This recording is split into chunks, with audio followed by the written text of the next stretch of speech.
wabarakatuh. Innal hamdalillah wassalatu wassalamu ala Rasulillah wa ala alihi wa ashabihi wa mawalah wa la hawla wa la quwata illa billah amma ba'du. Alhamdulillah, Bapak Ibu jamaah sekalian rahimani wa rahimakumullah. Enjang menika kita tansah muji syukur dumateng Allah Subhanahu wa taala awit kenikmatan ingkang kathah ingkang Allah paringaken dumateng kita sedaya, khususipun nikmat kesempatan ingkang Allah Subhanahu wa taala tasih paring taufik dumateng kita sedaya kagem ningkataken sisi ilmiah dalam rangka untuk meningkatkan kualitas agami kita sedaya. Bapak sekalian, tema kita yang menika insyaallah kunci jangan sampai tertinggal. Muharram, Bapak sekalian, bulan ingkang sangat mulia. Dipun sebat Rasulullah sallallahu alaihi wasallam kanthi istilah Syahrullah Al-Muharram. Nabi ngendikaken afdhalus siyam ba'da Ramadan Syahrullahi Al-Muharram. Seutama-utama puasa setelah bulan Ramadan yaitu puasa di bulan Syahrullah, di bulan Allah. Al-Muharram yaitu bulan Muharram. Sedaya bulan semuanya adalah bulan Allah Ta'ala. Ananging Allah Subhanahu wa taala menisbatkan wulan Muharram kanthi ungkapan Syahrullah. Niki sami kali sedaya ungkapan ingkang dipun nisbataken dumateng Allah, Baitullah, Ruhullah. Di antara faedahnya setiap yang disandarkan kepada Allah Subhanahu wa taala niku kagungan keutamaan tersendiri. Baitullah, Ka'bah, Baitullah nisbatkan kepada nama Allah ingkang nedahaken bilih Ka'bah Baitullah kagungan keutamaan khusus. Ruhullah, ar-ruhu minhu, Nabiullah Isa dinisbatkan ruhnya kepada Allah, padahal semua ruh juga ciptaan Allah Ta'ala, nedahaken keutamaan khusus. Termasuk diantaranya Al-Muharram dinisbatkan kepada Syahrullah yaitu bulan Allah Subhanahu wa taala. Niki netaken wonten keutamaan khusus. Bapak sekalian, di antara sekian banyak keutamaan bulan Muharram, Muharram termasuk di antara bulan-bulan haram. Bulan-bulan haram wonten sekawan. Allah ngendikaken inna iddatas syuhuri indallah, sesungguhnya hitungan bulan di sisi Allah Subhanahu wa taala isna asyara yani syahran, ada 12 bulan. fi kitabillahi yauma khalaqas samawati wal arda, dalam catatan kitab Allah 1 tahun ada 12 bulan itu semenjak Allah menciptakan langit dan bumi. Minha arba'atun hurum, di antara 12 bulan itu ada 4 bulan haram. Napa niku 4 bulan haram? Napa mawon? Dzulqa'dah, Dzulhijjah, Muharram, Rajab. Niki bulan-bulan haram. Di antara nasihat penting yang Allah Subhanahu wa taala paringaken dumateng sedaya, fala tatlimu fihinna anfusakum, jangan sekali-kali kalian melakukan kezaliman terhadap diri kalian sendiri di bulan-bulan haram tersebut. Bapak sekalian, kezaliman dilakukan di bulan haram utawi di luar bulan haram, semuanya haram. Kezaliman selamanya di bulan haram atau di luar bulan haram, semuanya adalah haram. Sebab Allah Subhanahu wa taala ingkang negasaken keharamanipun kezaliman di bulan apapun. Bahkan Allah mengharamkan kezaliman terjadi pada diri Allah Subhanahu wa taala piyambak. Ya ibadi, inni haramtu dzulman ala nafsi wa ja'altuhu muharraman bainakum fala tadzalamu. Wahai hambaku, sesungguhnya aku mengharamkan kezaliman itu terjadi pada diriku, sehingga Allah menegaskan wala yadlimu rabbuka ahadan, Rabbmu sama sekali tidak melakukan kezaliman kepada siapapun. Seandainya Allah Subhanahu wa taala membalas kebaikan setiap kita dengan balasan yang berlipat-lipat 10 sampai 700 kali lipat, sampai lipatan yang tidak terhingga, itu semuanya adalah min fadlillah. Itu semuanya adalah disebabkan karena kedermawanan, keutamaan, anugerah Allah Subhanahu wa taala. Dan seandainya Allah membalas keburukan yang kita lakukan, itu adalah adlullah, yaitu keadilan Allah Subhanahu wa taala. Dan seandainya Allah mengampuni sebagian keburukan yang kita lakukan, itu adalah kedermawanan Allah Subhanahu wa taala.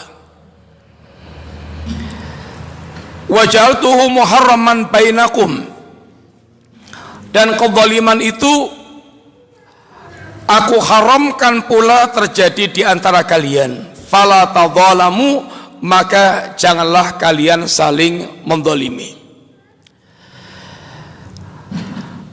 Apa di antara faedah Allah menegaskan kezaliman haram dilakukan di bulan-bulan haram? Para ulama menjelaskan maknanipun bahwa kezaliman yang dilakukan di bulan-bulan haram itu dosanya lebih besar dibandingkan dilakukan di luar bulan-bulan haram. Mas kalian, dosa itu bisa membesar dengan beberapa faktor. Sepindah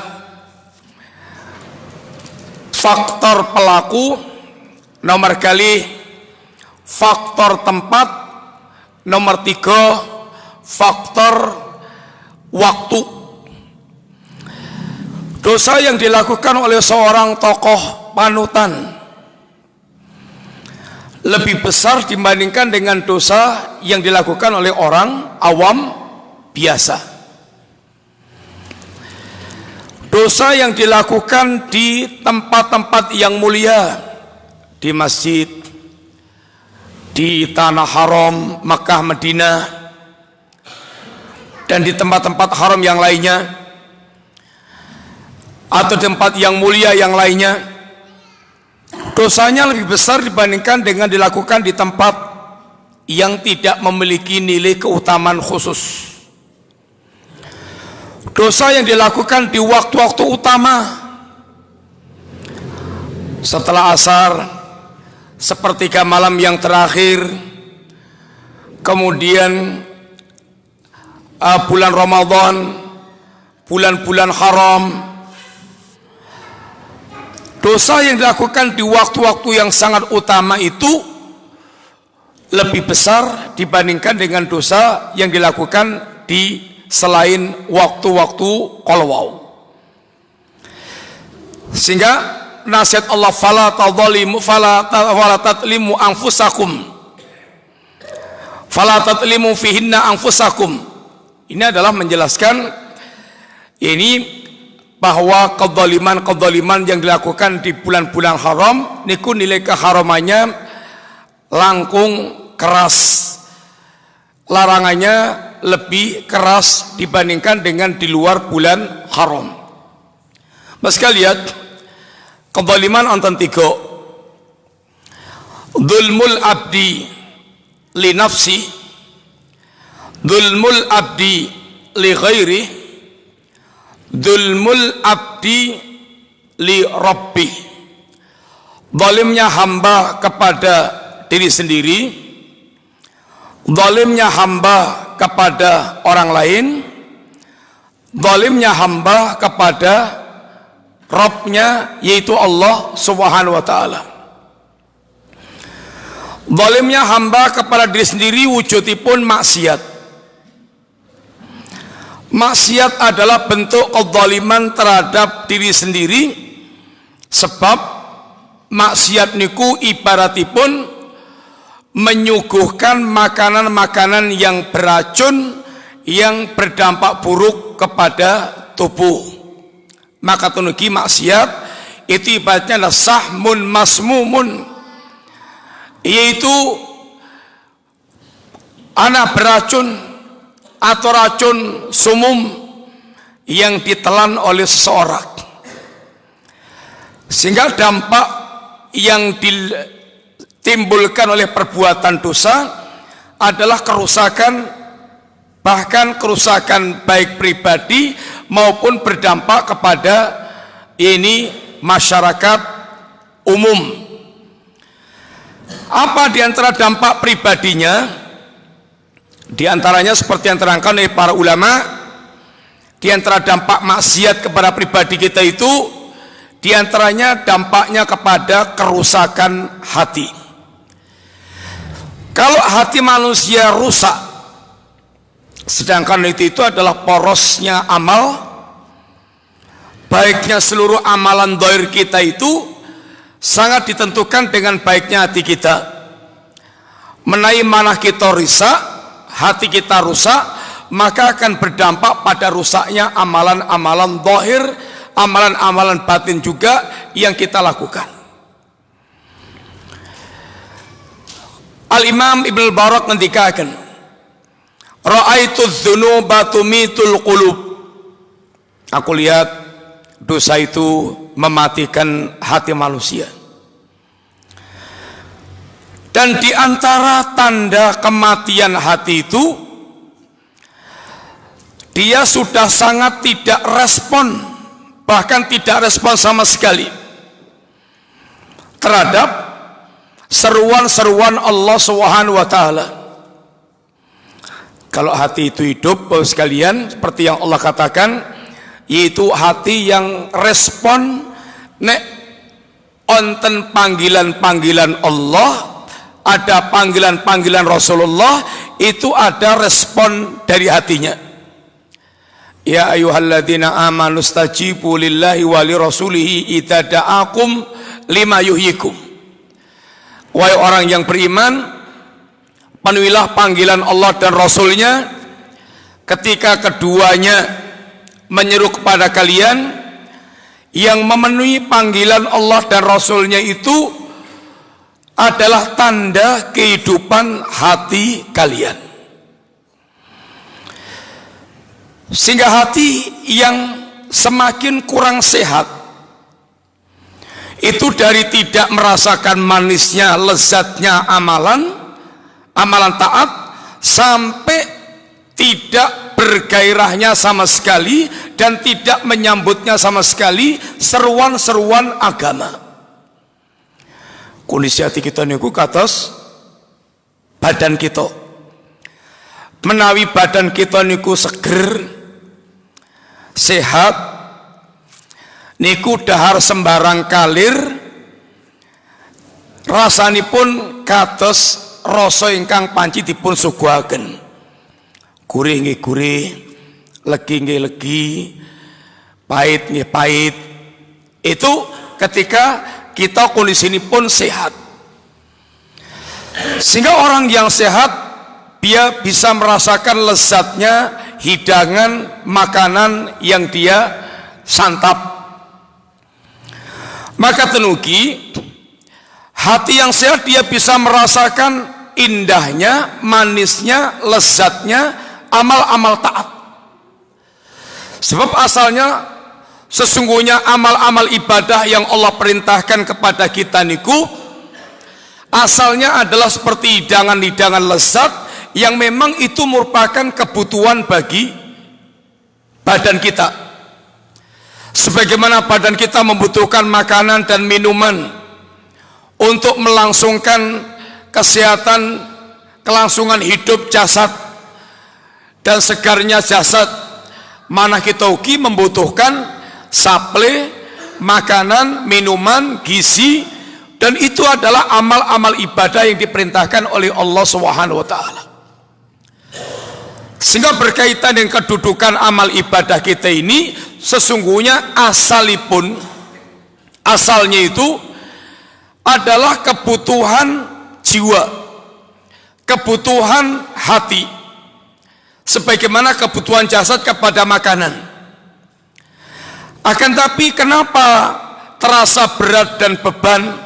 Itu berkaitan dengan kondisi mana kita piyambak. Seperti jasad kita ketika sehat bisa merasakan lezatnya hidangan makanan, tapi ketika jasad kita sedang sakit, nembe greges, mboten sekeco awakipun niku dahar napa kemawon ingkang asalipun lezat niku dados mboten sekeco, enggak enak, rasipun mboten enak.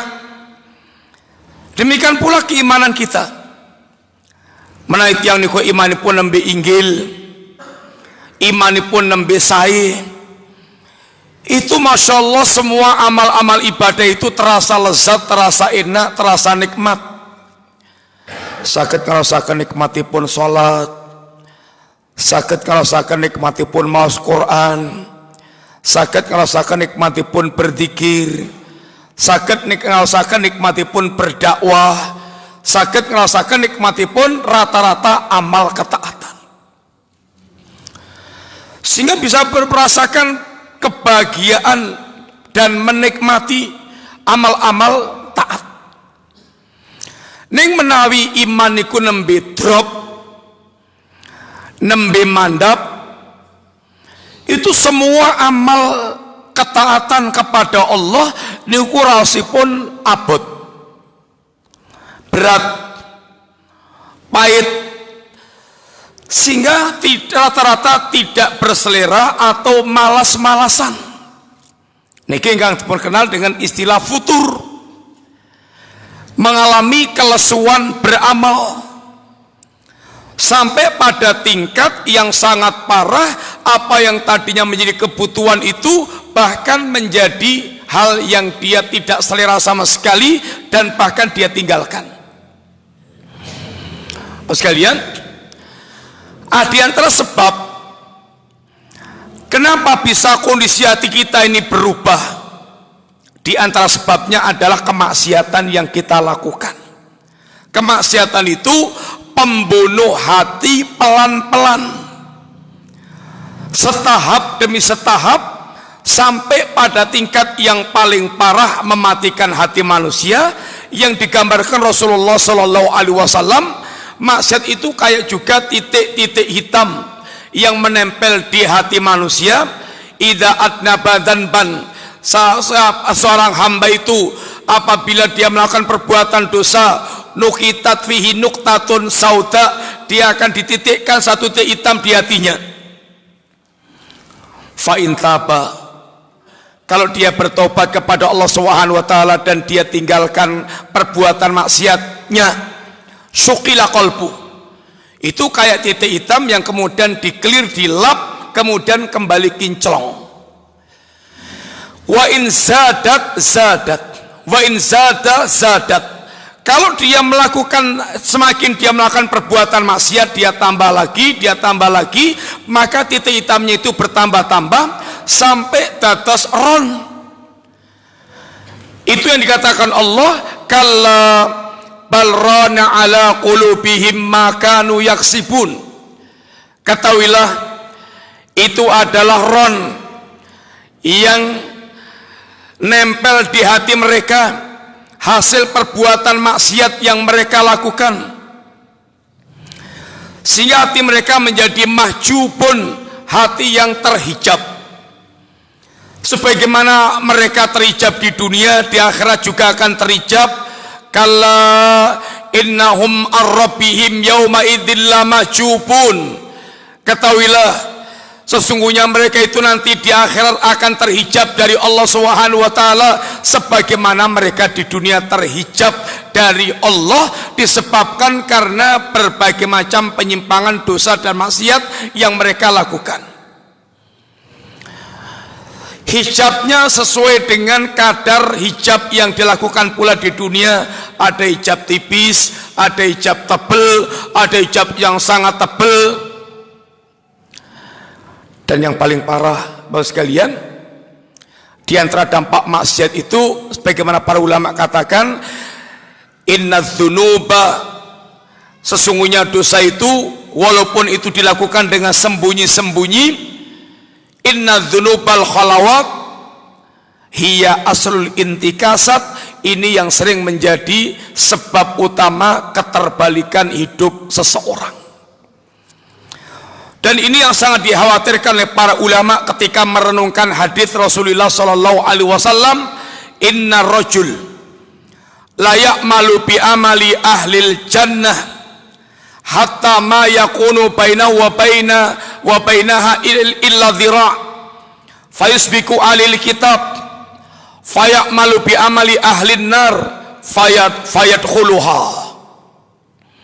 Ada seorang hamba yang dalam jangka waktu yang sangat panjang dia beramal dengan amalnya ahlul jannah, amal-amal kebaikan, sampai jarak antara dia dengan surga tinggal sejengkal. Kemudian kitab catatan takdir telah mendahului dia. Dia pun kemudian menutup hidupnya dengan amalan ahlun nar, maka dia masuk ke dalam neraka. Bapak sekalian, Allah tidak zalim. Tidak ada ceritanya orang yang mereka itu beramal ahlul jannah, yang zahiran wa batinan dia menunjukkan amalan ahlul jannah, lalu akhir hidupnya itu dia menjadi su'ul khatimah. Itu enggak ada ceritanya. Tapi cerita-cerita yang banyak orang yang kelihatan berbuat baik kemudian su'ul khatimah, itu mesti ada proses sebelumnya. Dia adalah orang yang melakukan penyimpangan, walaupun boleh jadi dilakukan dengan sembunyi-sembunyi. Sebab kata sengaja pun nanti kita terangkan, Bapak sekalian, di antara yang Nabi juga ingatkan tentang bahayanya dosa walaupun dilakukan dengan sembunyi-sembunyi. Hadis Rasulullah sallallahu alaihi wasallam, la a'lamanna aqwaman min ummati ya'tuna yaumal qiyamati bil hasanati amsali jibali tihamata bayda. Saya benar-benar tahu ada suatu kaum di kalangan umatku ini yang kelak dari kiamat datang kepadaku dengan membawa kebaikan sebesar gunung Tihamah yang putih, kebaikan yang besar ingkang kathah. Akan tetapi nasibnya menjadi sangat tragis. Apa itu? Fayaj'aluhallahu haba'an mansura. Allah jadikan kebaikan yang menggunung itu menjadi debu yang berterbangan ambiar maut, sudah tidak ada lagi yang bisa dimanfaatkan. Para sahabat menegaskan, ya Rasulullah, sibhum lana, jallihim lana, alla nakuna minhum wa nahnu la na'lam. Kanjeng Nabi, terangkan ya Rasulullah kepada kami siapa mereka itu. Kami tidak ingin menjadi bagian kelompok mereka, tapi bagaimana kami bisa berlepas diri dari kelompok mereka itu sedangkan kami tidak tahu siapa mereka. Terus kalian ini pentingipun ilmu.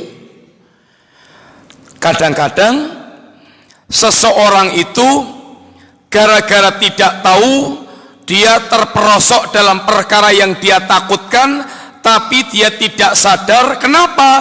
Karena tidak tahu. Karena tidak tahu. Sehingga ketidaktahuan sering sekali membuat orang terseret dalam perbuatan yang sesungguhnya itu dia sangat khawatirkan, tapi tanpa sadar dia terjebak di dalam perbuatan tersebut.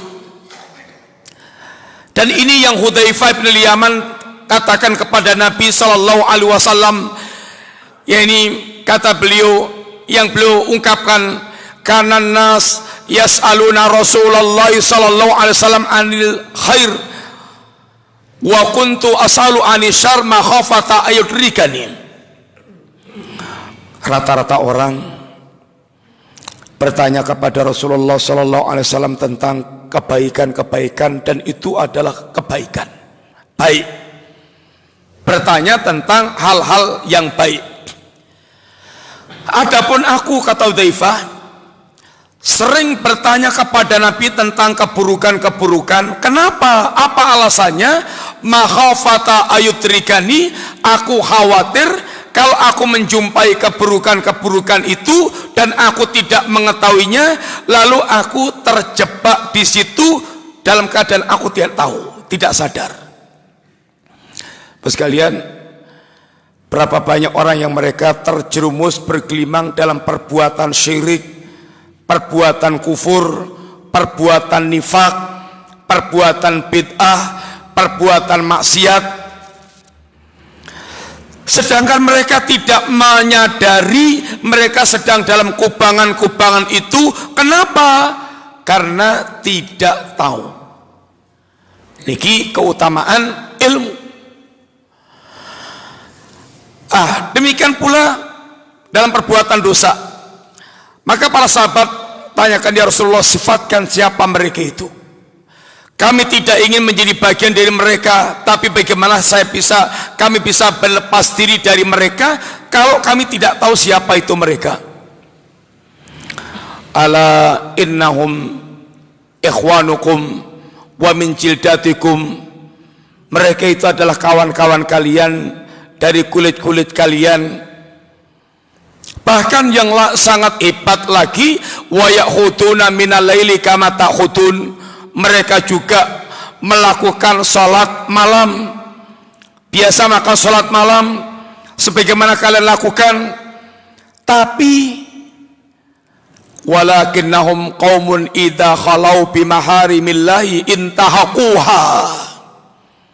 Tapi mereka itu satu kaum yang ketika sedang sendirian, menyepi dari banyak orang, mereka tenggelam dalam perbuatan muharramat yang diharamkan oleh Allah Subhanahu wa taala. Maksiat di antara dampaknya adalah rusaknya hati manusia, dan rusaknya hati itu menjadikan seorang dia tidak lagi peduli dengan ajaran agama Allah, tidak respon dengan seruan-seruan Allah Subhanahu wa taala.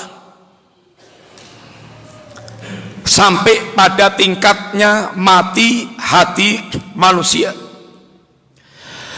Termasuk di antara dampak maksiat sekalian membuat hatinya itu gersang. Hatinya gersang. Hubungan antara dia dengan Allah Subhanahu wa taala menjadi hubungan yang terhijab, hubungan yang berjarak, sehingga dia tidak lagi bisa menikmati amal-amal ketaatan. Gersang, kegelisahan hidup, kekeringan jiwa, kegalauan yang sering melanda itu banyak menghinggapi dan sering menghinggapi orang-orang yang mereka banyak bermaksiat kepada Allah Ta'ala. Jauh dari ketenangan dan ketentraman. Sekalian, orang-orang yang mereka boleh jadi bisa gembira di depan jutaan penggemarnya, tapi ketika mereka sedang sendirian, dia boleh jadi hatinya betul-betul sepi, nyenyet, mengalami kegersangan dan kesepian yang menghebat. Sehingga sering kita dengar orang-orang yang mereka penggemarnya jutaan, tapi justru bunuh diri di tengah-tengah keterkenalan dia di kalangan manusia. Mereka bisa lunjak-lunjak, bisa kelihatan bergembira, bisa kelihatan wah, hanya ketika mereka di depan para penggemarnya. Tapi kalau sudah sendirian, mereka kayak di hutan belantara yang betul-betul mengalami kesepian yang luar biasa. Para pelawak yang biasa mereka menghibur manusia, membuat ketawa manusia, tapi boleh jadi dia ketika sedang tidak bersama para penontonnya, dia gersang jiwanya, kering hatinya, sehingga pelariannya ke narkoba, pelariannya ke hal-hal yang kira-kira bisa membuat dia gembira. Kenapa? Karena sungguhnya jiwa mereka gersang dan kering kerontang. Beda dengan orang yang mereka hatinya dekat dengan Allah Subhanahu wa taala. Dia dalam kondisi sendiri bisa seakan-akan wisata ke seluruh alam dunia dengan dia mengingat Allah. Apalagi kalau dia punya hafalan Quran, dia menghafalkan Quran kayak tamasya ke dunia dan akhirat, kayak tamasya ke masa lalu, tahun-tahun yang lalu, kisah Nabi Nuh, kisah Nabi Hud, kisah Nabi Saleh, kisah Nabi Musa, Nabi Isa, sehingga dia bisa melanglang seakan-akan dia terbang ke alam bebas yang luas. Maksiat sekalian, dampaknya sangat buruk terhadap hati kita, dan juga dampaknya bisa meluas kepada masyarakat sekitarnya.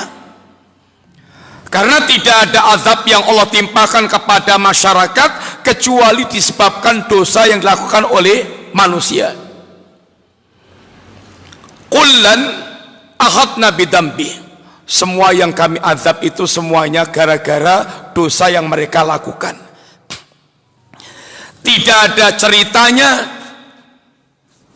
kampung yang mereka taat, beribadah, bertauhid, kemudian saleh, kemudian Allah Subhanahu wa taala mengazab yakni penduduk kampung tersebut.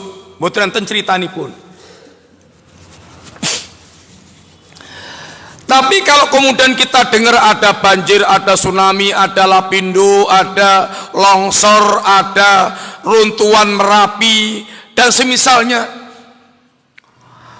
pasti di sekitar situ adalah poros-poros maksiat. Pasti di sekitar itu adalah poros-poros maksiat. Sekalian, niki sunatullah yang tidak akan pernah berubah dari zaman ke zaman. Kezaliman pertama yang mesti kita jaga khususnya di bulan-bulan haram, jangan sampai kita melakukan kezaliman, di antaranya bentuk kezaliman dalam bentuk maksiat. Nomor kali, dzulmul abdi li ghairi, kezaliman hamba kepada orang lain, menahan haknya, merampas haknya. Kezaliman walaupun ibaratnya namung saupil, Nabi melarang dan kita tidak boleh melakukan kezaliman. Agama kita mendidik untuk bersikap adil. Zalim lawanipun adil.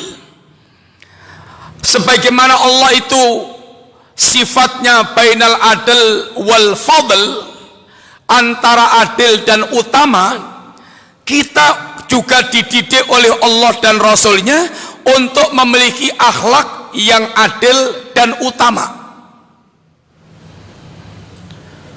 Kejahatan orang kepada kita tidak boleh kita balas dengan yang lebih jahat lagi. Kebencian kita kepada suatu kaum tidak boleh kita bersikap tidak adil. Wala yajrimanakum syana'anu qaumin ala alla ta'dilu i'dilu huwa aqrabu lit taqwa. Jangan sampai kebencian Anda kepada seseorang, kepada suatu kaum menyeret Anda untuk tidak berbuat adil. Tetaplah berbuat adil, karena keadilan itu lebih dekat kepada ketakwaan. Boleh membalas kezaliman, tapi nggak boleh lebih zalim. Yang sangat diajarkan adalah bersikap semisal, bersikap adil, atau bersikap fadl yang lebih utama daripada keadilan. Ketika di zaman-zaman fitnah, di antara nasihat Rasulullah Sallallahu Alaihi Wasallam sekalian, supaya kita yaitu bersikap bahkan yang lebih utama.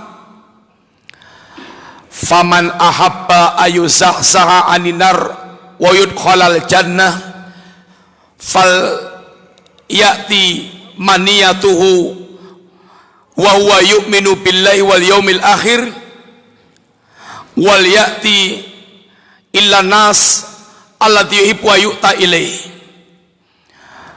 Barang siapa yang dia ingin selamat dari neraka dan dimasukkan ke surga, maka hendaklah dia mendapatkan kematiannya hendaklah kematiannya mendapati dia, mendatangi dia dalam keadaan dia beriman kepada Allah dan hari akhir. Alias di zaman-zaman fitnah itu, ingkang paling pokok, ingkang paling penting bagaimana menjaga akidah dan agama kita, istiqomah di atas agama kita.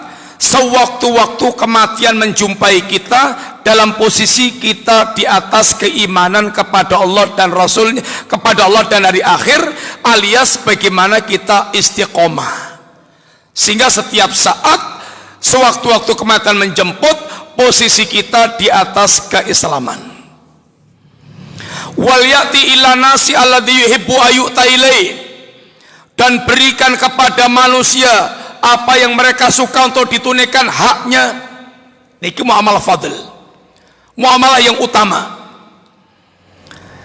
yang Nabi kita yang Allah mengajarkan pada kita sekalian itu. Jadilah Anda wal kadhimina anil ghaid wal kadhimina al ghaidha wal afina anin nas wallahu yuhibbul muhsinin. Bisa menahan marah, bisa memaafkan, bahkan bisa berbuat baik. Niki tingkatan ingkang semakin meningkat. Tingkatan pertama terhadap orang-orang yang membuat kita jengkel, bagaimana kita bisa menjadi wal kadhiminal ghaidha, mampu menahan marah. Bukan tidak boleh marah, tapi mampu menahan marah. Di atasnya lagi wal afina anin nas, bisa memaafkan manusia. Memaafkan itu menghapuskan sikap buruk yang dia lakukan sehingga kita maafkan. Tidak kita ingat lagi keburukannya. Di atasnya lagi, wallahu yuhibbul muhsinin, berbuat ihsan, berbuat baik. Bapak sekalian, zalim kepada orang lain kata diterangkan dalam hadis Nabi ini yang kata ulama dengan zalim yang la yutrak, zalim yang tidak akan ditinggalkan oleh Allah Ta'ala. Kalau kezaliman kepada orang lain itu dia belum selesaikan di dunia, akan Allah selesaikan kelak di akhirat. Sehingga Nabi pernah memberikan ceramah kepada para sahabat, mangkanat indahu matlamatun li akhihi, barang siapa yang dia punya kezaliman kepada saudaranya, fi irdih au fi malih, baik dalam keadaan zalim mendolimi kehormatannya atau hartanya, mendolimi kehormatannya, menjatuhkan harga dirinya, melakukan ghibah dan namimah, merusak nama baiknya.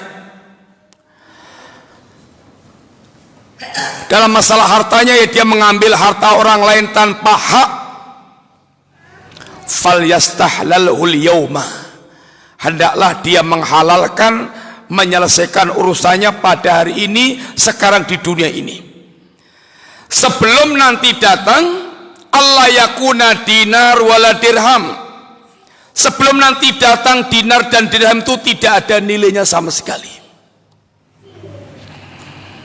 Yang ada di hari itu adalah pembayaran dengan kebaikan-kebaikan yang dia miliki. Seandainya kebaikan dia itu sudah dipakai membayar, kemudian belum selesai, sudah habis, keburukan orang yang kita zalimi akan digabungkan oleh Allah dengan keburukan kita. Jadilah orang itu, kata Nabi, muflis. Muflis ini orang-orang yang bangkrut. Oleh karena itu sekalian, seorang yang mereka mengetahui tentang nilai kezaliman kelak dari kiamat, mereka tidak akan berambisi menjadi rebutan menjadi pemimpin. Bayangkan seandainya ketua RT dia zalim, maka kezaliman kepada warganya yang satu RT itu kira-kira 150 orang, dia akan mempertanggungjawabkan kezaliman dia di akhirat kelak.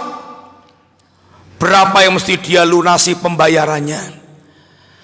Apalagi naik lagi RW, apalagi lurah, apalagi camat, apalagi bupati, apalagi gubernur, apalagi presiden. Memang kalau dia baik, masya Allah, kebaikannya itu akan menjadi luar biasa. Tapi kalau dia zalim, kezalimannya pula menjadi beban yang luar biasa. Zalimnya suami kepada istri, istri kepada suami, kepala rumah tangga kepada keluarganya, zalimnya rakyat kepada penguasa, penguasa kepada rakyat, yang masing-masing banyak atau masing-masing memiliki kezaliman kepada partner dalam kehidupannya. Hendaknya mereka menyelesaikan kezaliman itu di sekarang. Yang ketiga, sekalian, yang terakhir, dzulmul abdi li rabbih, kezaliman seorang hamba kepada Rabbnya, yaitu Allah Subhanahu wa taala. Ini kezaliman yang la yughfar, kezaliman yang tidak akan diampunkan oleh Allah Subhanahu wa taala. Bulan Muharram itu bulan yang seharusnya menjadi bulan tauhid, harusnya menjadi bulan tauhid, pembenahan akidah tauhid. Tetapi justru di masyarakat kita ini, nyun ngapunten, bulan Muharram ingkang dipun kenal kanthi istilah bulan suro, itu justru menjadi ajang syirik dan bid'ah. Menjadi, ya ini bulan yang ibaratnya atraktif melakukan syirik dan bid'ah. Kita sampun kenal budaya masyarakat setempat, budaya niku nyun ngapunten dereng tentu sae. Wonten budaya ahli tauhid, enten budaya ahli syirik, enten budaya ahli iman, enten budaya ahlul kufur, wonten budayanipun tiyang ingkang lurus, budayanipun tiyang ingkang menyimpang. Sehingga kalau dibilang budaya itu belum tentu baik, tinggal budayanya siapa. Di antara budaya di masyarakat kita ada budaya kesyirikan. Di antaranya di bulan Muharram, di bulan Suro, justru yang sangat nampak di antaranya adalah yaitu sajen, labuan-labuan, sajen, tolak balak. Ini merupakan bagian takaruban yang syirik.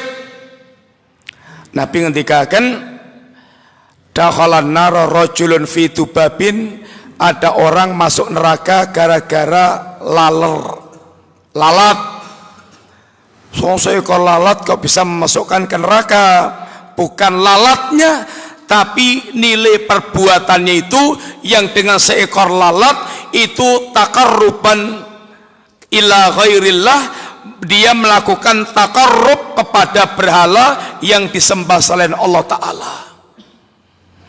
Lah kalau laler saja bisa menjadikan orang sebab masuk neraka, apalagi ndas kebo yang lebih mahal daripada laler.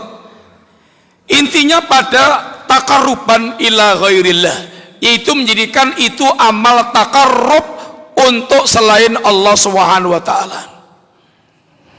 Yang dulu ketika sebagian umat Islam dereng ngertos tauhid, sembarang kalir dipun sajeni, ajeng wiwit nandur nggih sajen, naminipun apa?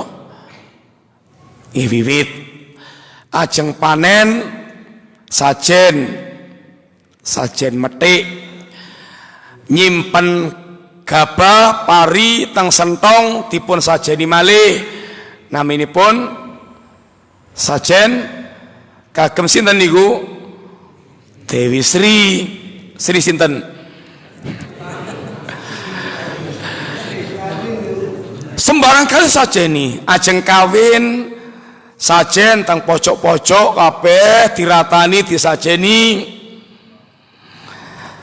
Semua budaya sajen niki sanes budaya Islam, sanes budaya ajaranipun Kanjeng Nabi SAW.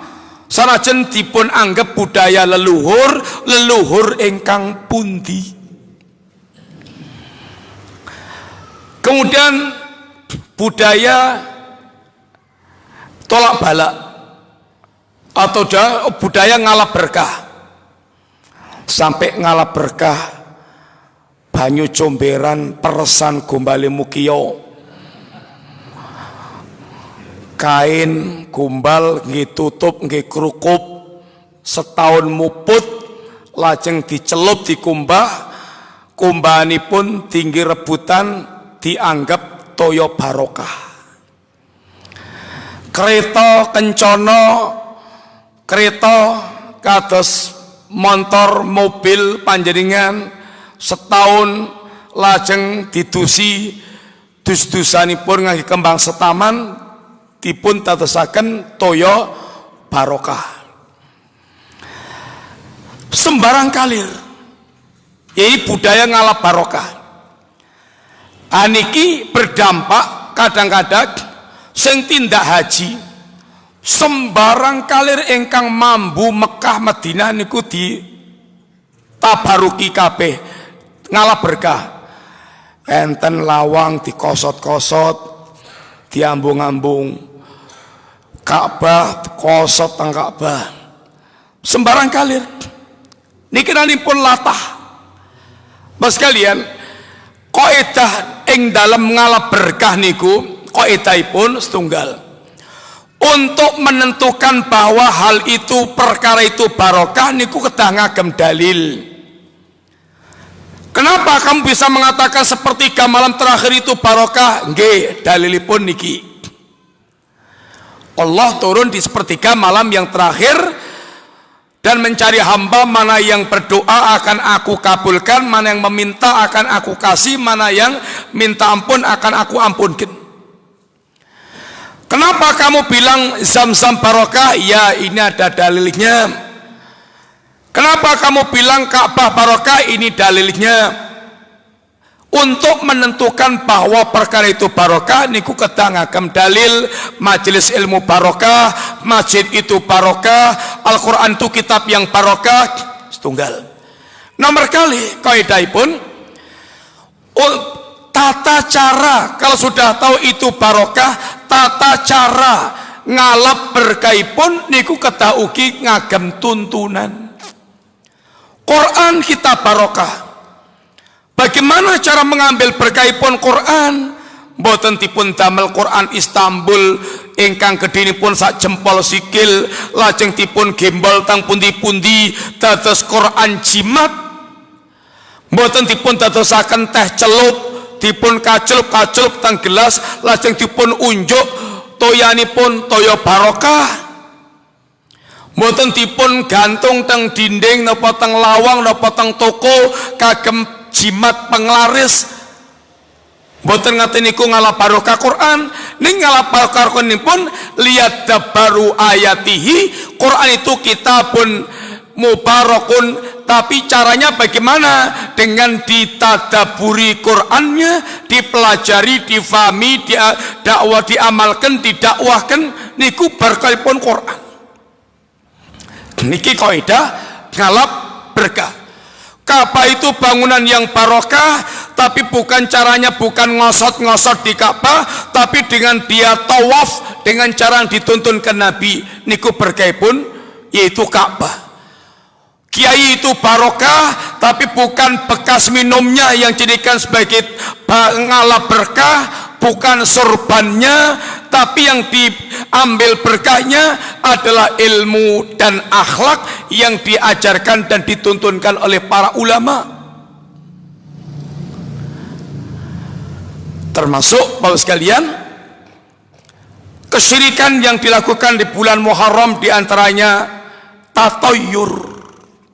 Tatoyur, napa niku? Tatoyur? Apa tatoyur? Beranggapan, berkeyakinan sial. Tatoyur. Tiang Jawa niku pakar tatoyur. Ajeng medal ngomah, enten wong pentong melaku tatoyur. Pun ngegas mobil, manasi mobil, enten ula liwat tatoyur. Nabrak kucing tatoyur. Ketiban cecak tatoyur. Enten gagak lewat tatoyur. Semuanya jadi tatoyur. Itu akhirnya hidupnya penuh dengan ini teratapan. Tiang ingkang tatoyur niku praktek hidupnya dua. Satu, dia tinggalkan agenda yang sedang dia rancang. Man rodat'u, barang siapa yang dia menggagalkan acaranya, fi hajatin, dalam sebuah hajat gara-gara sesuatu, maka itu adalah fawa syirkun, maka adalah syirik. Barang siapa yang dia bertatoyur sehingga menggagalkan agenda yang dia rancang, maka itu adalah perbuatan syirik. Satu, dia akan meninggalkan perbuatan itu. Maka di bulan Suro dikenal mboten enten tiang mantu, mboten enten rata-rata itu menunda agenda-agenda karena ketemu kali Suro dianggap bulan sial. Yang kedua, kadang-kadang tetap melakukan perbuatan itu ning nyun ngapunten teratapan terus. Teratapan. Mungkin ternyata betul-betul terjadi musibah, lah tenan to ngeyel. Dia ada di antara dua keburukan. Seorang mukmin yang bertauhid, dia tinggalkan tatayur dan kemudian dia bertawakal kepada Allah Subhanahu wa taala, mila donganipun pripun untuk menghilangkan tatayur? Allahumma la khaira illa khairuk wa la taira illa tairuk wa la ilaha ghairuk. Pun apal? Pun ruk dengan saya apal. Allahumma la khaira illa khairuk wa la taira illa tairuk wa la ilaha ghairuk. Namung tigang kalimat. Cobi. Ruk. Allahumma la khaira illa khairuk. Ya Allah, tidak ada hakikat kebaikan kecuali kebaikan yang Engkau ajarkan. Wala taira illa tairuk, tidak ada kesialan kecuali kesialan yang datang darimu. Wala ilaha ghairuk, dan tidak ada ilah kecuali dirimu. Tidak ada sesembahan yang hak kecuali dirimu. Niki kalimat doa untuk menghilangkan tatayur. Sekalian, modal kita ingkang pokok adalah menjaga tauhid. Modal kita ingkang pokok adalah terjaganya tauhid sampai kita ini mati, ibaratnya akidah tauhid harga mati. Nggak boleh rusak, nggak boleh hilang. Harga mati. Tidak boleh apapun merusak tauhid kita. Harta benda, jabatan, apalagi hanya omongan orang, tidak boleh semua apapun merusak akidah tauhid kita, sebab ini aset yang terakhir, aset yang paling pokok. Kalau sampai hancur akidah tauhid kita, kita sudah tidak punya harapan lagi apa-apa untuk kita nanti selamat di hadapan Allah Subhanahu wa taala. Sekalian, tiga kezaliman yang Allah yang diterangkan di agama kita, zalim pada diri kita, zalim pada orang lain, zalim kepada Allah taala. Ini yang paling parah adalah zalim kepada Allah taala, yang ini menjadi dasar apapun kebaikan yang kita lakukan tidak akan dihitung oleh Allah taala ketika kita tidak punya adab dan tidak punya yaitu akidah tauhid yang kita bawa. Tapi kalau kita punya akidah tauhid, ini harapan besar. Kita datang dengan kesalahan-kesalahan yang sekian banyak, itu ada jaminan untuk diampunkan oleh Allah Ta'ala. Ya ibadi, ya ibna Adam, lau ataitani bi qurabil ardi khataya thumma laqitani la tusriku bi syai'an la ataituka bi qurabil maghfirah. Wahai anak Adam, seandainya engkau datang kepadaku dengan dosa sebesar bumi, lalu anda datang kepadaku tanpa menyekutukanku sama sekali, maka akan aku datangkan ampunan sebesar dosa yang anda bawa. Seandainya kita datang dengan lembaran catatan amal yang penuh dengan keburukan-keburukan, dan kita masih punya kalimat tauhid yang murni, maka kalimat ini akan lebih berat dibandingkan dengan catatan amal 99 catatan amal buruk yang setiap lembarnya sepanjang mata memandang. Allah di hari kiamat akan menggelar lembaran catatan amal yang jumlahnya 99 amal keburukan manusia. Setiap lembarnya sepanjang mata memandang, sampai orangnya merasa betul putus asa, tidak ada harapan lagi, keuntungan baginya. Allah katakan, laka indana hasanah, anda di sisi kami masih punya kebaikan oleh hambaku. Dikeluarkan Allah satu kartu yang bertuliskan kalimat tauhid la ilaha illallah Muhammad Rasulullah. Kata hamba, Rabbi mahadil bitaqah mahadil sijillat. Wahai Rabb, satu kartu ini apa saktinya dibandingkan dengan 99 catatan amal? Allah timbang kartu yang bertuliskan kalimat tauhid dengan kartu yang 99 itu, maka lebih berat kartu yang bertuliskan dengan kalimat tauhid. Nabiullah Musa alaihissalatu wassalam, dia pernah minta kepada Allah, Rabbi alimni syai'an ad'uka bi wa azkuruk. Rabbi ya Rabb, ajarkan kepadaku sesuatu yang dengan itu aku mau berdoa kepadamu dan akan berzikir kepadamu. Qul ya Musa la ilaha illallah, ucapkan ya Musa kalimat la ilaha illallah. Rabbi kullu ibadika yaquluna hadza, ya Rabb, semua hambamu mengucapkan kalimat la ilaha illallah. Lalu Allah terangkan, ya Musa, lau anas samawati sab'a wa man fihinna ghairi wal ardina sab'a fi kifatin wa la ilaha illallah fi kifatin malat bihinna la ilaha illallah. Ya Musa, seandainya langit yang 7 dengan semua penduduknya selainku, bumi yang 7 diletakkan di satu daun timbangan, berapa triliun ton kita nggak tahu, masih lebih berat daun timbangan yang bertuliskan kalimat la ilaha illallah. Bos kalian, kalimat ini menjadi kunci kita untuk mendapatkan surga. Tapi nyun ngapunten, tidak setiap orang yang membawa kalimat ini kuncinya itu bisa dipakai untuk membuka. Karena sebagaimana ketika ditanyakan kepada seorang ulama, alaisa la ilaha illallah miftahul jannah? Na'am, bala. Bukankah kalimat la ilaha illallah itu adalah kuncinya surga? Benar. Akan tapi laisa miftahun illa walau asnan. Tidaklah kunci ini akan bisa dipakai untuk membuka kecuali ada gerigi-geriginya. Gerigi niki ingkang dipunsebat syurutu la ilaha illallah, syarat-syarat supaya kalimat la ilaha illallah menjadi kunci surga. Tidak setiap orang yang mengucapkan kalimat la ilaha illallah dia akan bisa membuka surga. Karena orang-orang munafik pun juga mengucapkan kalimat la ilaha illallah, tapi orang munafik kata Allah, innal munafiqina fit tarkil asfal minan nar. Orang munafik itu ada di keraknya api neraka.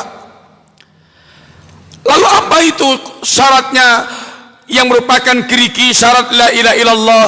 Wonten pitu secara singkat. 1 ilmu, 2 yakin, 3 ikhlas, 4 jujur, 5 cinta, 6 ingkiat melaksanakan, 7 al-qabul menerima. Orang yang mengucapkan kalimat la ilaha illallah harus tahu bahwa kalimat ini maknanya adalah la ilaha penolakan, illallah menetapkan hanya Allah sendiri sesembahan yang hak, sehingga orang yang berla ilaha illallah karakternya itu harus menolak yang batil, sesembahan yang batil, syariat yang batil, amalan yang batil, kemudian hanya menetapkan al-haq dalam kamus kehidupannya.